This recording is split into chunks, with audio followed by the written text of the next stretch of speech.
Olympic champion. So how long does that fight last?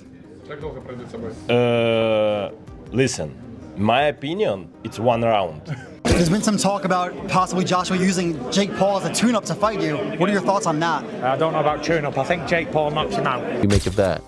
Anthony by murder. By murder? Yes. Golly. Might knock his head off a little bit. Like, it might be special effect, but it might, like, go out. Like legit? Legit? Yeah. Many boxing legends gave their thoughts on the Jake Paul versus Anthony Joshua fight. Usyk says the fight will end in just 1 round because he has fought Joshua twice and knows how strong he is. He thinks this event is mostly about making money and doesn't add real value to the sport. Usyk believes Joshua needs only one good moment to show how powerful he is. To him, this is not a fair or close fight. He thinks it will end fast, and Jake is entering something far bigger than he can handle. Some people complaining about AJ taking that fight. Obviously, it's a lot of money, right? Yeah. Do you see something wrong with AJ taking that fight? This is just a lot of money. It's just a show. Right. This is not interesting sport because, guys, brothers, Anthony, it's Olympic champion. Right. Jake, it's just sportsman. Yeah, YouTuber. Jake do a lot of work. Special coach, special food, a lot of exercise, new. Yes. But this is guy don't have a mother fights. Right. Never Right. a mother fights. Maybe them wrestling, now professional, but Joshua, Anthony Joshua, it's Olympic champion. So how long does that fight last? Listen, my opinion, it's 1 round. Because Anthony, twice, my fight twice. Jab, Very hard. yeah, look, you know? This is, And still from his fight. this jab. Tyson Fury shares a very different and surprising prediction. He says that Jake Paul will knock out Joshua, which shocks many people because most experts disagree. Fury explains that Jake is getting stronger, training with heavier weights, and becoming a more solid fighter. He thinks Jake's improvement is impressive and that sometimes momentum matters more than experience. Fury is known for saying unexpected things, but this time he truly believes Jake's confidence and growth could lead to a result almost no one expects. He doesn't see Jake as just an internet star, but as someone who is training seriously. Fury's prediction is still controversial, but it adds an interesting point of view because he knows heavyweight boxing better than almost anyone. There's been some talk about possibly Joshua using Jake Paul as a tune-up to fight you. What are your thoughts on that? I don't know about tune-up. I think Jake Paul knocks him out. Seriously? Yeah. Why so? What impresses you about Jake Paul? I just think Jake Paul would knock AJ out. I think AJ's a spent force, and I think Jake Paul's on the rise. And I like his new heavyweight look. Bit chubby, bit bulky. Teddy Atlas looks at the fight with strategy instead of excitement. He knows Joshua is very strong, but he also says Jake Paul is not coming in with nothing. Atlas explains that Jake is younger, and younger fighters recover faster, move with more confidence, and take more risks. He also says Jake's footwork has gotten much better, which could bother Joshua if Joshua doesn't expect it. Atlas reminds people that every fight has 2 sides. Joshua has size, skill, and championship experience, but Jake still has tools that matter. He also talks about Jake's mindset. Since Jake is early in his career, he fights with hunger and doesn't have the mental stress older fighters carry. Atlas says Joshua is usually best when he controls the distance, but Jake's quicker feet and fearless style could create small chances for him. These chances may be small, but they are still real. Atlas isn't saying Jake will win, only that Jake has enough strengths that people should take him seriously.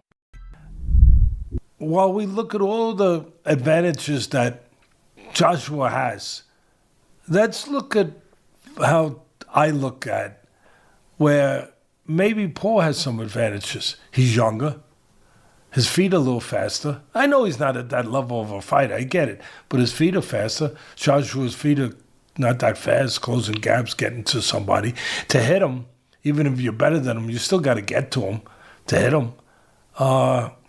Also, Joshua, last time he fought was over a year. He hasn't fought. He was basically retired. Where's his mind at? He got knocked out terribly by Dubois. Where's his confidence? Where's his mindset? Where is he?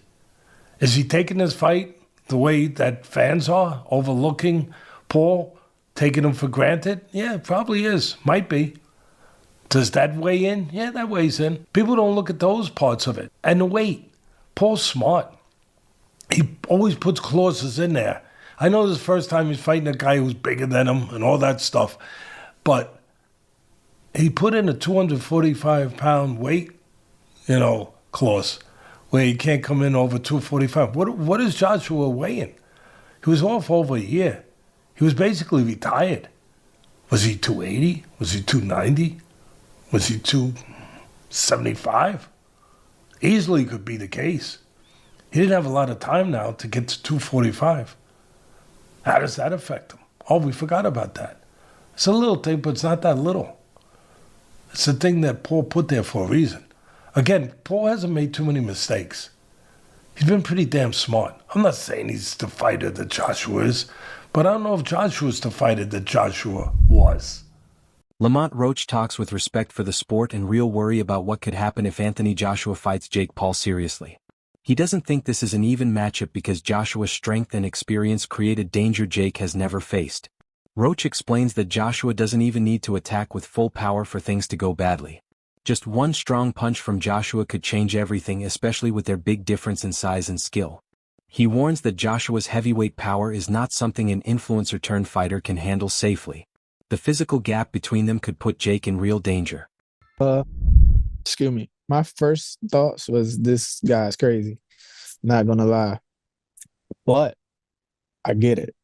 Coming from a guy who's not a true traditional boxer, and to be able to have a position where he can fight a former unified world champion, former Olympic gold medalist, and to do it on such a stage where Anthony Joshua is a superstar as well. I mean, like, he sold out the O2, twice. Absolutely. I think. So, I think Jake is setting himself up for, a huge spectacle, and which is, kind of smart. If you're going to go big, why not go to the highest of the mountain? Why not? And I get it. That's what you call business right there. And I seen a lot of guys calling them out, from like Gabe to, other guys who are boxers. Yeah, like guys who actually beat him. But why would he settle for those guys when he could fight Anthony Joshua? So I think that's smart. I think that's super smart. Smart is one thing. What do you think happens in the ring, though, champ? I think he gets hurt for sure. I think he gets obliterated. Something close to like Francis Ngannou. I think something like that happens, and it's going to be bad for him. But there will be a lot of viewers. Andrew Tate gives a clear and simple reaction to the matchup. He says Jake has stepped into a very big moment and deserves respect for it. Tate likes that Jake is taking such a huge risk and notes that most people would never fight someone as strong and experienced as Joshua. For Tate, the result doesn't matter as much. What matters is that Jake is challenging himself and showing real ambition, something very few fighters, influencer or not, would dare to do. Tate focuses on Jake's courage, and he believes Jake's decision alone is worthy of admiration. Nice. Just a couple more things before I let you go. Jake Paul versus Anthony Joshua, your thoughts on this fight? And Mega One? Yeah, huge respect to Jake. I mean, we all know what should happen on paper, but it's boxing. So huge respect to Jake. I have nothing but positive things to say about the guy. Before the December 19th main event in South Florida, Sean Ali shared real worry for his friend Jake Paul. Speaking on the Bro Ali show, he said fighting Anthony Joshua is truly scary. Ali explained that getting knocked out by someone as strong as Joshua can change a person's life, not just hurt their career. He said Jake's choice to step into the ring with such a powerful heavyweight is almost crazy because of the real danger and risk involved. And Sean O'Malley is scared for Jake Paul. All right, great. You know what? Thank you, Sean. And now that's now my phrase. I'm going to steal that from you from this moment. I'm going to use it going forward because I didn't know how to describe my feeling about this fight, but I just got it. I'm glad I thought of it right after I read Sean O'Malley said it. Sean went on to say, there's certain punches, there's certain knockouts, there's certain concussions, there's certain ass whippings, there's certain beatings that are not equal to others. They're the kind of knockouts, of punches, of concussions, of ass whippings, and of beatings that change your life. They change lives. And O'Malley didn't elaborate on what that meant. But I know what he meant. I know what he meant. There is a confidence that a person has. From the guy that walks down the street, the most confident, he walks in the room and he's the man and he gets to live his life feeling that way and people will treat him that way. All the way down to the coward who walks his wife like he's weak, who handles everything sheepishly. The one thing those two guys have in common is that neither of them actually knows where they stand. Neither of them has actually tested that theory. They got all the rest of society to go along with it. Therefore, they don't have to test the theory. Sonnen clearly explains why he thinks the matchup strongly favors Joshua. He lists Joshua's size, power, height, weight, reach, and years of pro experience as huge advantages. Sonnen says Jake has improved a lot, but Jake's past opponents are nothing like the fighters Joshua has faced in his career. He points out that everything, physical strength and mental readiness, leans toward Joshua. Sonnen removes all emotion and focuses only on the facts, showing how uneven this matchup really is. Trick in the bar, the Francis Ngannou performance. What if Jake makes it 5 rounds, 6 rounds? What if Jake made it to the distance? What if Jake won a round? Now, it's very hard to believe. It's very hard to imagine. I think it's the big struggle with this fight. I cannot, off the top of my head, produce a fight for you in any form of unarmed combat that drew, that was exciting, where the audience did not have a reasonable expectation, an expectation to some degree that, well, if he does this or that, there is a way for this guy to win. And that's usually pretty easy to do because nobody knows anything about fighting. Nobody watching this right now, none of you, my millions of viewers, not one of you has ever boxed. Not one of you knows someone in the family. Well, my dad was a boxer. My uncle was a boxer. No, you don't. Not only are you not a boxer, you don't even know of a boxer. Now, I only share that because when I come out and say nobody knows what they're talking about when they're talking about boxing, like, it's not meant to be an insult. You don't know anything about boxing. It was never taught to you. None of you in recess boxed. None of your junior highs, your high schools, your colleges, your community colleges offered boxing. Your hometown didn't have a boxing gym. I really think about that. Because as much as you love the sport and as much as you think that you understand it, not only do you not understand it, you can't even have a conversation with other people who do because they don't understand it. So what is a win? I think that time counts. I think that time is a very big deal. You're in that little bitty ring, and I know a guy can run backwards, but running backwards is not illegal in boxing. It is in wrestling. Chris Algieri looks at the matchup based on how Joshua usually fights. He says Joshua changes his style depending on how dangerous the opponent is. When the opponent is tough, Joshua is more careful. When the opponent has less experience or is smaller, Joshua gives the strong, dominant performance fans expect. Algieri thinks this pattern fits perfectly with Jake Paul. He believes Joshua won't take wild risks, but once he decides to move forward, he usually ends the fight with power and accuracy. Algieri reminds fans not to be confused. Joshua has always handled mismatches the same way, and he expects that to continue. He adds that this steady behavior makes Joshua predictable, but in a good and reliable way. Damages his reputation as an elite heavyweight. Do you understand the analogy I'm getting to, Chris? Yeah, and I agree. And but listen, Joshua's done this already. He fought a guy that he was supposed to destroy, right? And then he went out there and he destroyed him. And he didn't play with his food. Yep. He didn't say, okay, it was Ngannou I'm talking about, obviously. Of course. Who gave Tyson Fury fits and really had everyone questioning Tyson Fury's ability because he struggled with an MMA fighter in his pro boxing debut. Anthony Joshua didn't do that. He went out there and did what we all expected Tyson Fury to do and completely wiped the floor with the guy. And if Joshua doesn't do that this fight, I agree with you, Jimmy. It's going to hurt his stock. It's going to hurt the way that people perceive him moving forward.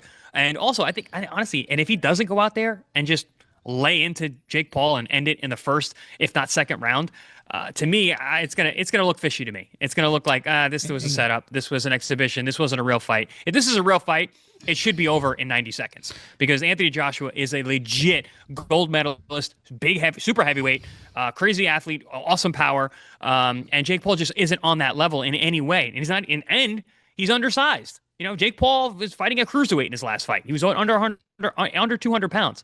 You know, Joshua is a legit 250 pounds with abs, and the guy punches with the right hand like a cannon. The one advantage Jake Paul has had in previous fights, and we all know people who have worked with him, and they go, he's got natural power. He can hit pretty well for his size. Not elite, right? Not world championship, but he can hit pretty well for his size. Paulie, that one advantage that he's had in previous fights is completely gone in this one. Yes or no? Yeah. Dave Allen looks at the matchup in a simple, realistic way. Instead of getting caught up in hype, he studies Jake Paul's past fights. Allen explains that Jake has mostly fought opponents who didn't pressure him with real heavyweight power. Because of that, Jake was able to stay calm, keep his distance, and handle exchanges without feeling overwhelmed. Allen warns that Joshua won't give Jake that same safe space. If Joshua attacks with even half the force he uses against real heavyweights, the fight could look very different from anything Jake has faced before. But he couldn't beat Tommy. Could he win the area lightweight title? I'm not sure. Don't know who the champion is. If I had a look, I could tell you, but I'm not sure. He then boxes Nate Diaz. So he's boxed one boxer so far, if we keep in count, and he's beat none. Then he boxes Andre August, who I believe was a pro, and this is now at 14-3, so he's now actually a cruiserweight. Andre August, I'm not sure. Ryan Borland, 17-2. Again, I'm not sure. But fair play, he's beat two boxers here. Beat two boxers, what can I say? He then fights Mike Perry, who is an MMA fighter, bare knuckle boxer. He's not a glove boxer. He then fights Mike Tyson, which was an exhibition, weren't it, really? Barry McGuigan gives one of the strongest warnings about this fight. He thinks many fans, especially younger ones, don't fully understand the danger. After decades around top punchers, McGuigan knows how quickly a fight can change when a real heavyweight lands a clean hit. He says just imagining Jake Paul facing Joshua should make any experienced boxing fan nervous. McGuigan isn't trying to insult Jake. He just wants to show how powerful boxing really is. This matchup reminds everyone that boxing is a tough and unforgiving sport when fighters with very different power levels face each other. Freak show. Some people are saying, AJ's grabbing the bag. There's nothing wrong with that because anybody else, if they got offered that kind of money, they would do it. So, yep. And some people are suggesting he might damage his legacy. Where do you sit with the decision of him taking that fight? And it's a professional 8-round fight as well. Yes, it's a highly dangerous fight for Jake Paul. I don't know what he's doing, unless they have done some sort of caveat or some sort of agreement that he says he's going to go easy on him, or he's not going to go flat out. But I've been tossing this up and down in my mind and trying to figure how, and under God, when he had agreed to fight someone like Tank Davis, who is, several divisions below him. That's more like what Jake Paul does. That's all for today's video. Stay tuned and see you next time.